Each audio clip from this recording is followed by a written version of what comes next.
O Esporte na TV está de volta e vamos começar falando do Clube Esportivo. Como eu já falei, apesar de estar eliminado da divisão de acesso e não ter mais chance, de voltar à elite no ano de 2016, continua a disputa do estadual na categoria sub-17. O Esportivo aí não conseguiu ainda nenhuma vitória, volta ao campo amanhã contra o Osoriense, jogando fora de casa, mas nossa entrevista que fizemos com o Cristiano Fronze, ele fala se alguns atletas dessa categoria podem integrar o grupo profissional. Olha, a gente tem observado e falado com a direção sobre algumas possibilidades, alguns atletas que já vêm se destacando. Uns até muito jovens e outros com o último ano de juvenil que a gente precisa dar o máximo eles nesse período que eles estão conosco para que chegue o final do ano e eles estejam em condições de integrar o grupo do profissional ou de alguma futura negociação.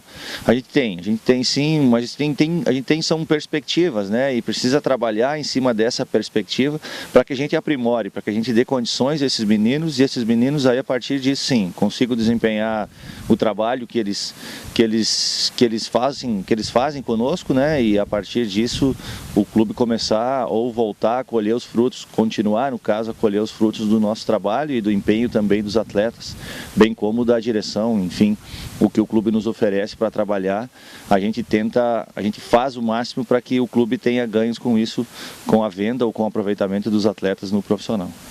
Claro que no clube esportivo tem uma lacuna, do sub-17, a criança, o atleta, o adolescente pula direto para a categoria profissional. Deveria ter aí o sub-20, que seria o ideal, seria onde esses atletas ganhariam bagagem, e a experiência suficiente para jogar na equipe profissional, mas infelizmente o clube esportivo não tem e vem aí revelando bons atletas mesmo com essa dificuldade. Kelvin, Sarará, Renan Pedrada, todos eles da categoria sub-17 foram direto para a equipe adulta, a equipe profissional do clube esportivo. Falando aí sobre o profissional, continua a divisão de acesso, quarta rodada, acontecerá nesse final de semana, então vamos conferir como será na divisão de acesso.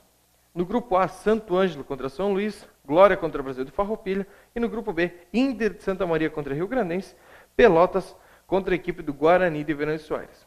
No meio dessa semana aconteceu uma rodada do grupo B. O Pelotas e o São Gabriel ficaram no empate em 0-0 e o Guarani de Venâncio Soares venceu por 3-2 a equipe do Rio Grandense. Nesse final de semana acontece a quarta rodada da divisão de acesso. Pelo Farrapos, joga amanhã, novamente em Ivoti, pela segunda rodada estadual, contra a equipe do Brumers. Deve vencer mais uma, essa é a segunda rodada. Lembrando, o Farrapos já foi campeão do primeiro turno, se voltar a vencer novamente o segundo turno, é campeão antecipado. Se não vencer o segundo turno, tem a grande final entre o Farrapos e, claro, o vencedor do segundo turno. Pelo BGF, joga hoje à noite aqui em Bento Gonçalves contra a equipe da SAF, a equipe do Santa Cruz. Durante toda a semana treinou, buscou aperfeiçoar aí os seus movimentos, as jogadas do treinador Vanner. E claro, hoje à noite deve ter ginásio lotado, 20 horas, contra a equipe do Santa Cruz. E nós, acompanhando o treinamento, nós conversamos com o Vanner Flores, que ele fala do estadual, como ele está vendo as equipes que vêm surpreendendo positivamente e também as equipes que surpreendem negativamente. Depois que a gente trouxe esse ponto de lajeado, falei para o meu grupo que a gente precisa valorizar este ponto com uma vitória dentro de casa, Por isso que a semana ela é muito importante, E o grupo está legal, está se doando o máximo, está com uma entrega numa totalidade, Eu estou bastante contente com isso e a gente tem que transportar dos treinamentos para o jogo de sexta, Um jogo difícil, onde os enfrentamentos anteriores nos mostram, A gente tem que estar num nível excelente, para dar uma continuidade dentro de casa, nessas vitórias, para que cada vez mais a gente suba na tabela. Das equipes da Liga Nacional, a gente já sabia que eles não têm um grupo tão grande, para estar bem nas duas competições, Então, às vezes, tem algum time da Liga que está fazendo uma apresentação abaixo, A ZIF é uma surpresa não para mim, E agora com a chegada do Marinho agregou muito, É um time que eu acredito que vai estar entre os 8, né? Mas continua muito parelho, né? O que me surpreendeu negativamente, a GSL está em último, né? Mas é um campeonato muito longo, cara. Jogou 5 a recém, tem 21 rodadas, né? Então aqui um pouco quem está lá embaixo pode subir, quem está aqui em cima tem que estar muito consciente e buscando a todo momento, né, melhorar para manter a sua posição. Enfim, é um campeonato cheio de novidades, enfim. Importante que a gente está no bolo de cima, né? Então tem que continuar trabalhando para a gente continuar entre os melhores. Então, reforçando, hoje à noite, 20 horas, Ginásio Municipal BGF contra a equipe do Santa Cruz. Pelas competições amadoras aqui de Bento Gonçalves, vamos começar falando de que acontece hoje, né? A abertura do Distrital de Futsal que acontece lá no ginásio da Busa. Esse campeonato, que era para ter começado sexta-feira passada, era para acontecer em São Valentim, depois foi trocado para a Busa, enfim, muitas confusões já no início dessa competição, as pessoas não sabendo quando iria começar os jogos ou aonde seriam os jogos, mas hoje inicia o Distrital de Futsal. O primeiro jogo da noite, às 19 horas e 30 minutos, é do feminino, entre Paulina contra Veríssimo de Matos. Depois, jogos veteranos, Busa contra a equipe da Eulália, e encerrando a noite o atual tricampeão São Valentim contra a equipe do 15 da Graciema, esse jogo aí pelo masculino livre. Depois, na próxima semana, dá sequência apenas no masculino livre, e no mês que vem inicia o feminino e também a categoria veteranos dessa competição. Então, para todos que estavam na ansiedade de saber onde que seria aí a data, hoje, no ginásio da Busa, o início do Distrital de Futsal. E amanhã acontecem os jogos da volta da Copa Amizade. Depois dos jogos da ida ter dado muitos problemas, né, devido ao horário, ter jogos realizados no escuro, amanhã, novamente, a Secretaria não alterou o horário do início dos jogos e ainda pode haver penalidades máximas nesses jogos. O que quer dizer? Se temos 2 jogos nos campos com o mesmo horário e os 2 acontecer as penalidades máximas, na última partida, né, os pênaltis, vai ser batido no escuro ou, claro, com a ajuda dos carros que podem ser ligados aos faróis. Enfim, já devia ter mudado, né, ter começado antes para evitar esses problemas. Outro problema que deu nessa semana foi a questão dos locais dos jogos. Na segunda-feira, apareceu no site da Secretaria os locais e os confrontos. Na quarta, foi alterado.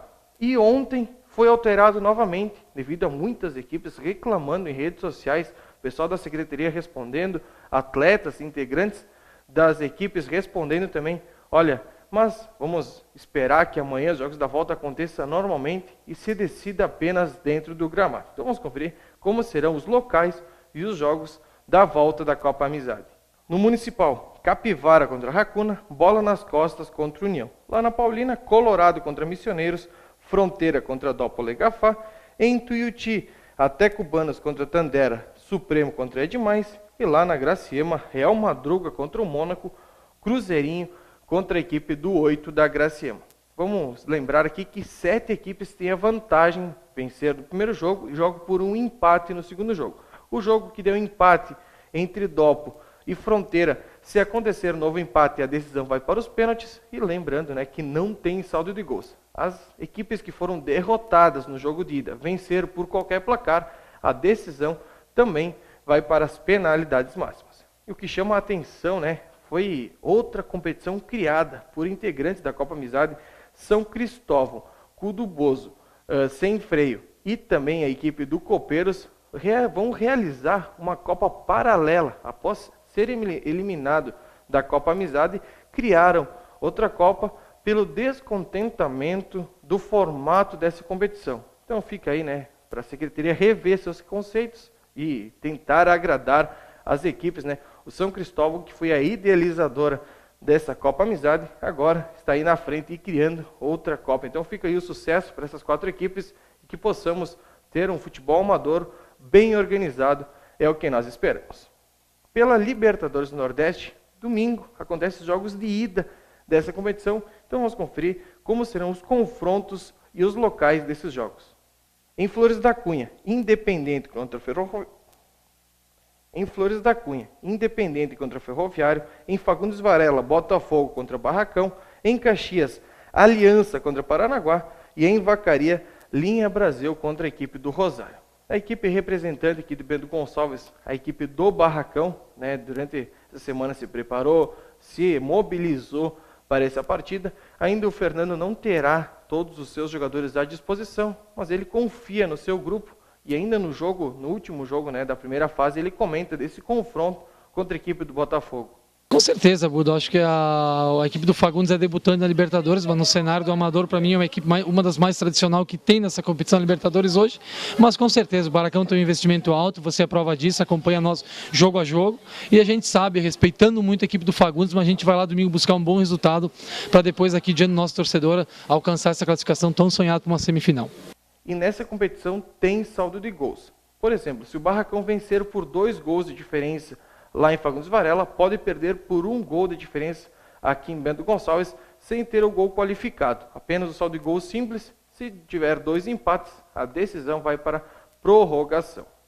Para encerrar, amanhã à tarde teremos o Estadual de Muay Thai. Acontece no ginásio municipal, a partir das 10 horas da manhã inicia as lutas, e as principais lutas, se é que podemos dizer assim, a partir das 14 horas, a classe A dessa competição.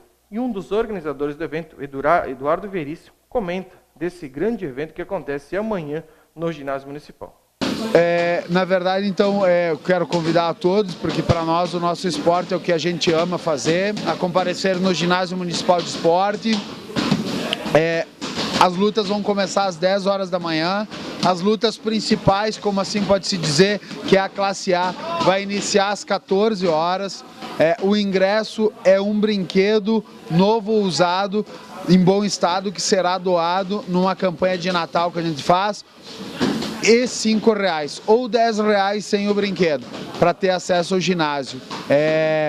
Além disso, a gente vai trabalhar forte com toda a segurança, com todos os atletas. Serão 3 rings que serão montados lá no dia, para que possa correr, então todos esses atletas possam lutar e o evento possa correr bem todo dia.